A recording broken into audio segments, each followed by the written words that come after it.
मौसम केंद्र रांची के दैनिक मौसम परिचर्चा में आपका स्वागत है, जिसमें हम लोग देखेंगे कि पिछले 24 घंटों में झारखंड का तापमान कैसा रहा, अधिकतम तापमान का क्या ट्रेंड रहा, किस इलाकों में झारखंड के या किन जिलों में झारखंड में अधिकतम तापमान कितना देखने को मिला है और आने वाले दिनों में अधिकतम तापमान का क्या ट्रेंड रहेगा, किन किन इलाकों में, किन किन जिलों में चेतावनी दी गई है। तो ये सब जानकारी हम लोग अभी देखेंगे।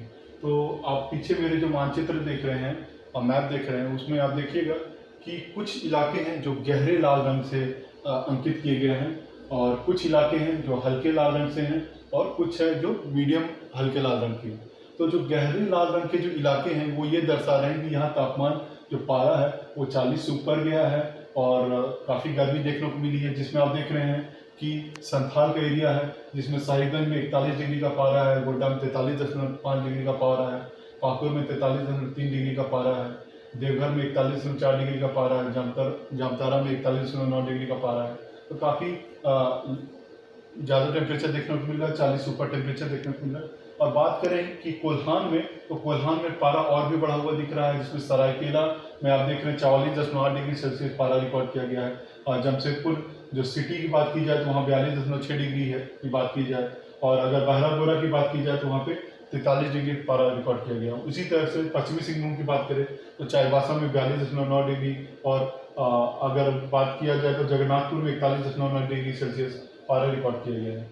और हम लोग देख सकते हैं कि खूंटी, सिमडेगा, गुमला, लोहरदगा, रांची, रामगढ़, हजारीबाग, चतरा, लातेहार, कोडरमा, इन जिलों में जो तापमान है वो 40 से कम देखने को मिला है। और इसी तरह अगर बात किया जाए कि पलामू संभाग में, तो पलामू संभाग में Garhwa 41.6 degree Celsius, Daltonganj 41.8 degree Celsius पारा रिकॉर्ड किया गया है। तो पलामू संभाग में भी पारा बढ़ रहा है, बट जो ज़्यादा पारा बढ़ा हुआ है वो आपका कोल्हान का इलाका है और संथाल का इलाका है। अब हम लोग देखेंगे कि आने वाले दिनों में इसमें क्या चेतावनी दी जा रही है, कहाँ उष्ण लहर हीट वेव की चेतावनी है और पारा कैसे रहने वाला है। तो हम लोग देख रहे हैं कि 26 तारीख में भी जो हम लोग बात करें तो पश्चिमी सिंहभूम है, पूर्वी सिंहभूम है, सरायकेला खरसावां, कोल्हान का जो इलाका है, साथ साथ में संथाल और उससे सटा हुआ दक्षिणी छोटा नागपुर का जो इलाका है, वहाँ पे आपको हीट वेव जैसी स्थिति देखने को मिलेगी। तो गोड्डा, साहिबगंज, पाकुड़, दुमका, जामताड़ा, धनबाद, बोकारो, इन इलाकों में और साथ में आपको जो कोल्हान की इलाका है वहाँ पे आपको हीट वेव जैसी स्थिति देखने को मिलेगी। शेष इलाकों में भी पारा बढ़ ही रहा है, बट हीट वेव जैसी उस लहर जैसी स्थिति नहीं देखने को मिलेगी। अब अगले हम लोग चित्र में देखते हैं कि 27 तारीख में कैसा रहेगा। तो 27 तारीख में वही इलाके जो हम लोग 26 तारीख में बोले थे, उन्हीं में उसमें एक डिस्ट्रिक्ट और ऐड हो गया, देवघर, जहाँ पे भी उस लहर हीट वेव जैसी स्थिति बनते हुए आपको देखने को मिलेगी। और फिर अगर 28 तारीख की हम लोग बात करें तो सेम इलाकों में से आप देख रहे हैं कि इसमें रामगढ़, रांची, खूंटी, ये 3 इलाके जो दक्षिणी छोटानागपुर के इलाके हैं, ये तीनों भी ऐड हुए हैं। मतलब 28 तारीख में इन इलाकों में भी हीट वेव जैसी स्थिति रहने की संभावना जताई जा रही है।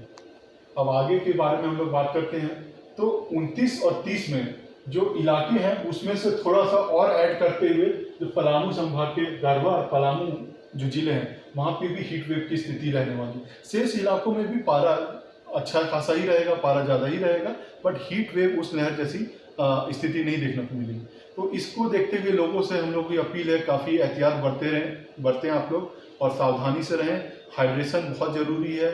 आप शीतल पेय का इस्तेमाल करें, जो देसी जो पेय है उसका इस्तेमाल कर सकते हैं, प्रोटीन रिच फूड खा सकते हैं। गर्म जो मसालेदार खाना है इन सब खाने से बचें, सूती कपड़े पहने, और जब तक बहुत ज़रूरी ना हो तो 11 से 3 का जो समय है बाहर निकलने से बचें। अगर निकलना भी है तो प्रोटेक्शन के साथ निकलें, और बच्चे या बुजुर्गों का खास ख्याल रखें क्योंकि वो सबसे ज़्यादा वनरेबल होते हैं। तो बेसिक आप प्रिकॉशन लेंगे तो आप इससे निपटा जा सकता है। घर में ORS के घोल ये सब रख सकते हैं कि जब ज़रूरत पड़े, जब फटीग हो तो आप लोग ले सकते हैं। और बहुत पारिश्रमिक वाला, मेहनती वाला जो काम है, मेहनत वाला काम है, उसको 11 से 3 में करने से बचें। इन सब बेसिक उपायों को अगर आप फॉलो कीजिएगा तो बहुत हद तक हीट वेव से मुकाबला कर पाइएगा। धन्यवाद।